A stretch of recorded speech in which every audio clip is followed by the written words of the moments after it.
¿Cuál es la sensación detrás de unas rejas?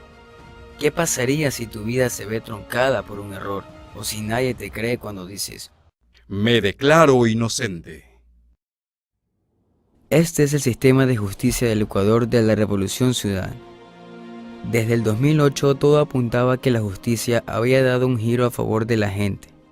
Y al parecer la consulta de 2011 para cambiar el sistema judicial lo afirmaba. Reformas iban y venían. Pero una pregunta que muy pocos se hicieron fue, ¿qué estaba detrás de todo esto? Tal vez nada, o tal vez mucho. Ya eso lo dirán las investigaciones. Lo que sí es cierto es que no todo era perfecto, y que los errores estuvieron ahí, sin respuestas, sin una voz que los aclarara y con muchas historias por contar. Ana es una joven de 23 años. Fue acusada como cómplice de un asalto en 2015 a un minimarket en Manta. Estaba en el minimarket, ¿no? Claro, de mi ciudad de Manta. Fui a comprar una agua, solo un agua, y pasa que el señor que vende me empieza a hacer preguntas. Bueno, yo muy educada le contesto las preguntas. Estábamos hablando, él inició la conversa. Y después de unos 10 minutos, bueno, yo quería irme, la verdad, pero después de unos 10 minutos entran unos tipos y empiezan a robar con unas armas, nos apuntan a los dos y resulta que ahora me inculpan de esto, de que yo soy cómplice del caso, y la verdad nunca fue así. En este caso, a Ana le aplicaron prisión preventiva para garantizar su presencia durante el proceso de investigación. No había salido, la verdad yo me había quedado en shock porque nunca me había pasado eso, yo me quedé totalmente paralizada, no sabía qué hacer. Y llegaron la policía y me cogieron presa en la escena del crimen, ya todos los tipos se habían ido, solo nos habíamos quedado el vendedor y yo. Y me cogieron a mí diciendo que yo era culpable. Durante su tiempo en prisión, la presión social contra Ana fue constante. La verdad, me vi devastada. Sentí que por 2 meses de mi vida se había acabado por completo. Entré en un trauma, tuve problemas emocionales. Básicamente estaba en una etapa de depresión de mi vida porque había perdido mi semestre, me habían inculpado de algo que era injusto, y más que nada mi vida, mis amigos, mis amistades pensaban lo peor de mí por algo que pasó de un momento a otro. Finalmente, luego de 2 meses, Ana fue absuelta por falta de pruebas que la incriminaran en el delito. Me dijeron que no encontraron ninguna prueba contra mi caso, que por ahora yo estaba libre y todo eso, pero fue falta de responsabilidad de parte de la fiscalía y de todo. La historia de Ana es como la de muchos a los que después de afrontar su paso por la prisión les cuesta reintegrarse a la sociedad. Y así lo reafirma el psicólogo Carlos Villasís, experto en el tema. Es un hecho traumático el que pierda de una manera intempestiva, abrupta, su estilo de vida, su manera de relacionarse con su familia, con sus vecinos, con sus compañeros de trabajo, es decir, en cada una de las esferas en las cuales se desenvuelve. Pero no solo eso, para el psicólogo el individuo afronta un proceso de transformación social. ¿Qué pasa con una persona que ha sido injustamente privada de la libertad? Tener que adaptarse a ese mundo, y con esa subcultura de violencia va a haber una transformación precisamente para sobrevivir. Por otro lado, tenemos a Roberto. Actualmente está desempleado, es casado y tiene 2 hijas. Usted se preguntará por qué no cuenta con empleo. Pues bien, Roberto afrontó hace un año un proceso por tráfico de drogas. O sea, yo fui a trabajar normalmente en mi hora de trabajo, que me tocaba el turno de 3 a 11, y me llaman, el jefe de seguridad me llama para una charla, me llama. Él me llevó a mí, me le pongo el carrito y me llevó según a la oficina del jefe.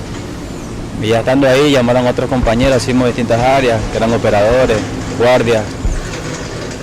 Y él nos dice que nos quedemos aquí, que no pasa nada. Pero ya después, en lo que pasa el tiempo, comienzan a entrar los carros de la policía. Y nos dice, sí, tal somos, yo soy bodeguero, que era mi función, el otro era operador, el otro era guardia. Y ahí nos dice que lo que pasa es que nosotros estamos implicados en un caso de de droga a gran escala. Me pusieron medidas sustitutivas, que era firmar todos los lunes y no salí del país, pero eso ya se terminó hace 2 meses. Pero igual me sale todavía viendo lo que no puede salir todavía del país. Fuera por la gracia de Dios, imagínense, yo me hubiera ido preso estando ahí encerrado y sin haber hecho nada.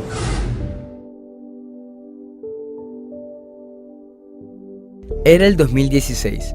Estallaba el caso Petroecuador por la filtración de información en los Panama Papers. Uno de los implicados en este caso es Carlos Pareja Cordero, más conocido como Capaco. A finales del mismo año fue detenida su secretaria, Carolina Astudillo. Carolina fue incriminada por lavado de activos en el caso, debido a una transferencia económica autorizada con su firma. Estos fondos no provenían ni de Petroecuador ni de ninguna actividad ilícita. Para empezar, eso nunca pudo demostrar la Fiscalía porque no es cierto.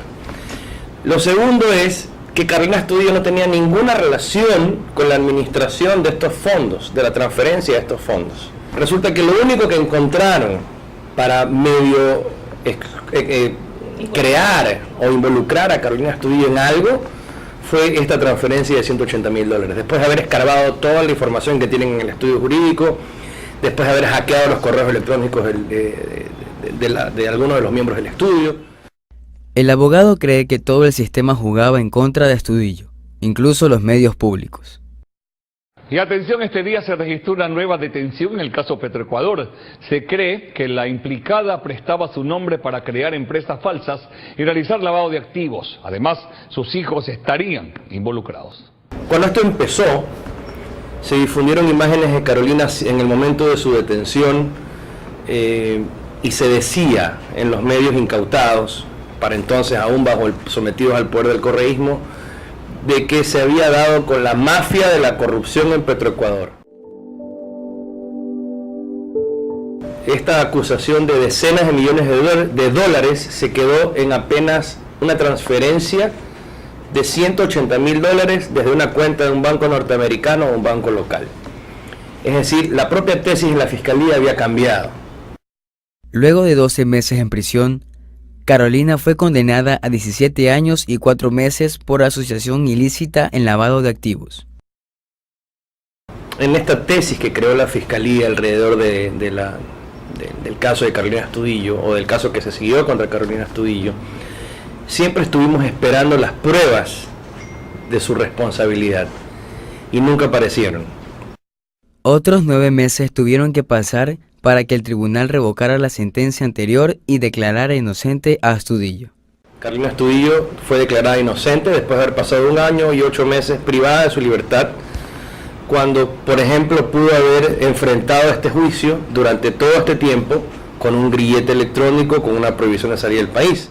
Pero si hay algo realmente impactante, es cómo el sistema omitió el estado de salud de Carolina durante el proceso. Con total lealtad procesal le pido al juez de la causa: mire, mi cliente tiene cáncer, le demuestro que tiene cáncer con certificados médicos del momento en que se la diagnosticó y poco antes de ser detenida, de un diagnóstico que habla de una complicación de su salud. ¿Qué responde el juez? Que no le corresponde a él. Pero los casos de Carolina, Roberto y Ana no son aislados.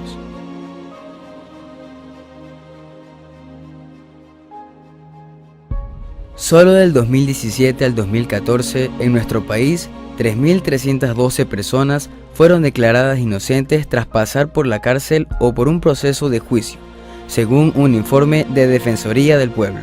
Pero al parecer las cifras van en aumento. En un informe entregado por el Consejo de la Judicatura a este medio, se reflejan 5.430 casos de errores judiciales. Al igual que en muchos países de Latinoamérica y en el mundo, los servidores públicos son escogidos por concursos de méritos y oposición, incluyendo los funcionarios judiciales. Por su parte, el presidente del Colegio de Abogados, Jimmy Salazar, cree que los concursos no son completamente transparentes. Siempre hemos estado y hemos sido contrarios a cómo se vienen dando los concursos de mérito y oposición. Aquí se pondera más el mérito que el conocimiento, cuando debe ser a la inversa. El concurso debe ser de conocimientos, y cuando se empata el conocimiento, cuando los dos competimos y tenemos la misma nota, entonces sí, allí vienen los méritos. Para comprender el panorama general de nuestro sistema de justicia, nos dimos la tarea de analizar 250 casos aleatorios con sentencias ejecutoriadas. A primera vista se pueden observar irregularidades durante los procesos. Pero lo realmente alarmante es que de los 250 casos analizados, 170 fueron resueltos bajo acuerdos económicos. En el mundo, miles de delincuentes y criminales son absueltos de sus culpas, mientras se cometen un sinnúmero de errores judiciales que condenan y dejan tras las rejas a inocentes. Pocos recuperan su libertad tras vivir un martirio en aquellas paredes que guardan indignación y profundo dolor. Inocentes hablan de manos políticas trastocando casos judiciales y señalando a dedo a culpables que realmente no lo son. Hablan de fiscales y jueces presionados por los altos mandos del sistema político del Ecuador. Voces claman, gritan y lloran porque la justicia haga uso de su venda, su balanza y su espada. Objetos que la simbolizan como un ente justo, igualitario y fuerte. ¿Pero esto realmente se cumple?